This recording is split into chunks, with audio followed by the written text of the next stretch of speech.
महाभारत में अर्जुन का चरित्र विशेष रूप से सभी को आकर्षित करता है। पार्थ, किरीटी, सव्यसाची, गांडीवधारी, गुणाकेश न जाने कितने ही नामों से वे जाने जाते हैं। वे श्रेष्ठ धनुर्धर हैं। द्रौपदी को स्वयंवर में जीत लाने वाले वीर हैं। कृष्ण के सखा हैं। युद्ध में वीरता दिखाने वाले युद्धवीर हैं।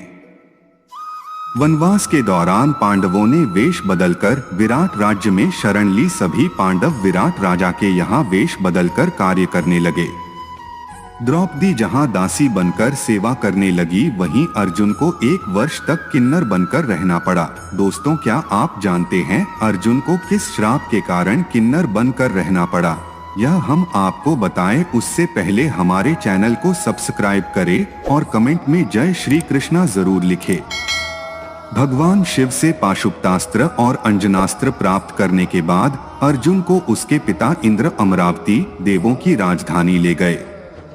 अमरावती में रहकर अर्जुन ने देवताओं से प्राप्त हुए दिव्य और अलौकिक अस्त्र शस्त्रों की प्रयोग विधि सीखा और उन अस्त्र शस्त्रों को चलाने का अभ्यास करके उन पर महारत प्राप्त कर लिया।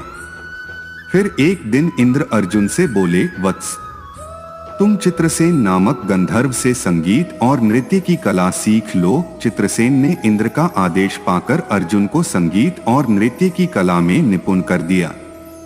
एक दिन जब चित्रसेन अर्जुन को संगीत और नृत्य की शिक्षा दे रहे थे, वहां पर इंद्र की अप्सरा उर्वशी आई और अर्जुन पर मोहित हो गई। अवसर पाकर उर्वशी ने अर्जुन से कहा, हे अर्जुन, आपको देखकर मेरी कामवासना जागृत हो गई है। अतः आप कृपया मेरे साथ विहार करके मेरी कामवासना को शांत करें। उर्वशी के वचन सुनकर अर्जुन बोले, हे देवी, हमारे पूर्वज ने आपसे विवाह करके हमारे वंश का गौरव बढ़ाया था। अतः पुरु वंश की जननी होने के नाते आप हमारी माता के तुल्य हैं।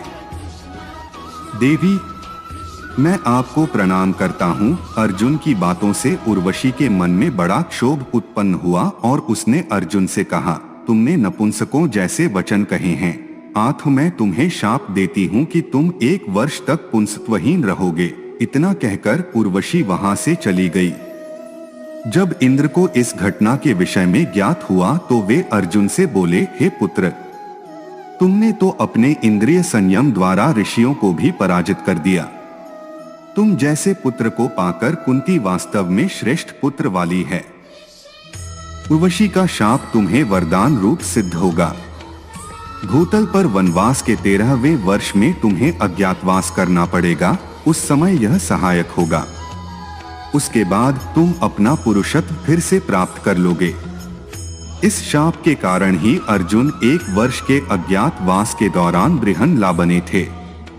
इस बृहन्नला के रूप में अर्जुन ने उत्तरा को 1 वर्ष नृत्य सिखाया था।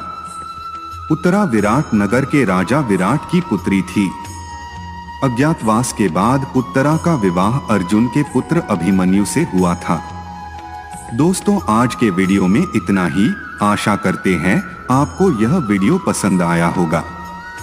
अगर हाँ तो हमारे चैनल को सब्सक्राइब करें और कमेंट करके बताएं कि आप आगे किस टॉपिक पर वीडियो देखना चाहते हैं। धन्यवाद।